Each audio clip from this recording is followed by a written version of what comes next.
जय श्री कृष्ण। गीता के तीसरे अध्याय में अर्जुन कृष्ण से कहते हैं, जब उनको बहुत अच्छी तरह से द्वितीय अध्याय में समझाया जाता है कि भाई किसी भी प्रकार से व्यक्ति को अपने धर्म को देखते हुए युद्ध को, जो कि क्षत्रियों के लिए अपने आप स्वर्ग का द्वार खुला हुआ है, और कृष्ण भगवान ने जो उनको तर्क दिए और समझाने का प्रयास किया, तो अर्जुन अचानक कहते हैं कि ये आपने मिश्रित सी क्या बात कह दी, मुझे समझ नहीं बैठी। आपने मिली हुई से वचनों से कहकर कुछ मेरे समझ नहीं बैठा, क्योंकि मैंने तो आपसे कहा था साधी माम त्वाम प्रपन्नम, मुझे ऐसे साधो जैसे शिष्य को साधते हैं, तो मुझे वो बताइए जो निश्चित रूप से मेरे कल्याणकारक मार्ग हो।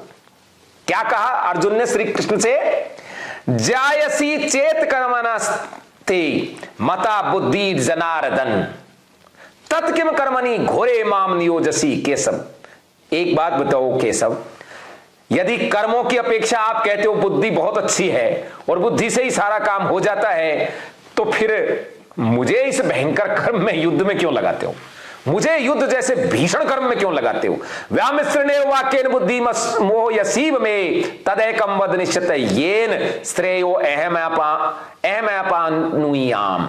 मेरे को तो आप मिश्रित सी बात मत कहो, ये बात मत कहो, जो निश्चित रूप से मेरे कल्याण करने के लिए कोई कर्तव्य है उसे बताओ, मैं उसे करूंगा। तब श्री कृष्ण अर्जुन से कहते हैं, लोके इसमें द्विविधा निष्ठा प्रोक्ता मया नधा ज्ञान योगेन संख्यानाम कर्म योगेन योगी नाम।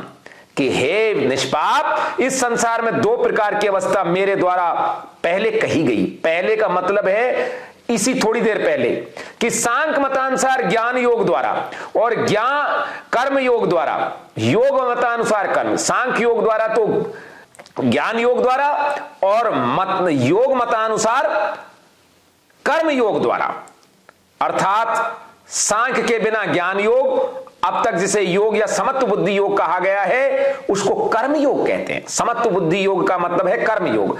न कर्म आरंभ न कर्म पुरुषो असुन्नते। क्या कहते हैं कि कर्म का आरंभ न करने से कोई भी व्यक्ति निष्कर्म भाव को नहीं पाता। न च संन्यासेन सनादेव विद सिद्धिम समाधि गच्छति, और न ही केवल कर्म के त्याग मात्र से कोई संन्यास को प्राप्त होता है।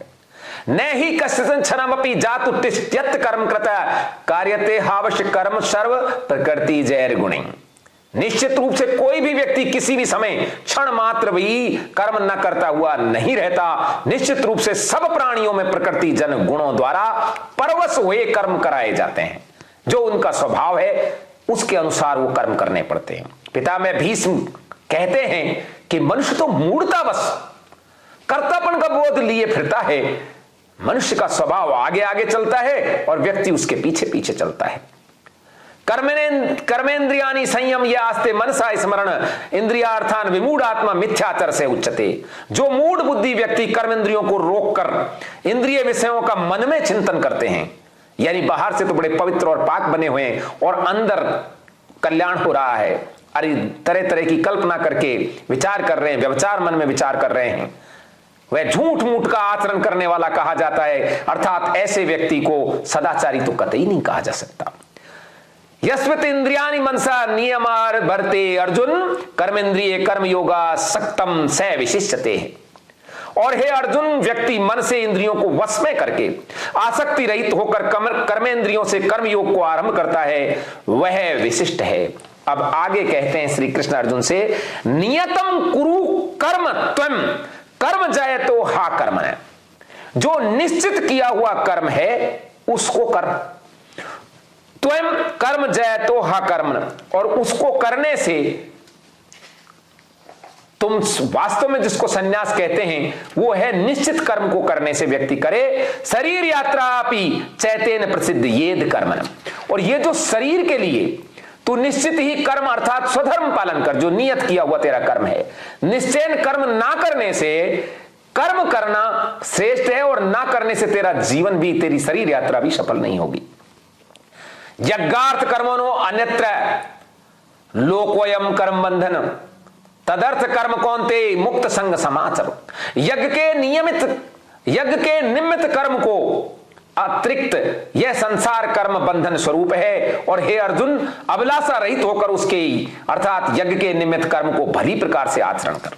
यहां श्री कृष्ण कहते हैं नियत कर्म यानी स्वधर्म का पालन करना कर्म न करने से श्रेष्ठकर है। और यदि तुम स्वधर्म का पालन नहीं करोगे तो शरीर यात्रा भी, जो शरीर की यात्रा के लिए, शरीर को वहन के लिए भी आवश्यक हैं, वो भी नहीं कर पाओगे। अर्जुन को श्री कृष्ण एकदम स्पष्ट शब्दों में कहते हैं कि नियत कर्म को करना चाहिए, नियत कर्म को करना ही सही मायने में कर्म योग है। जय श्री कृष्ण।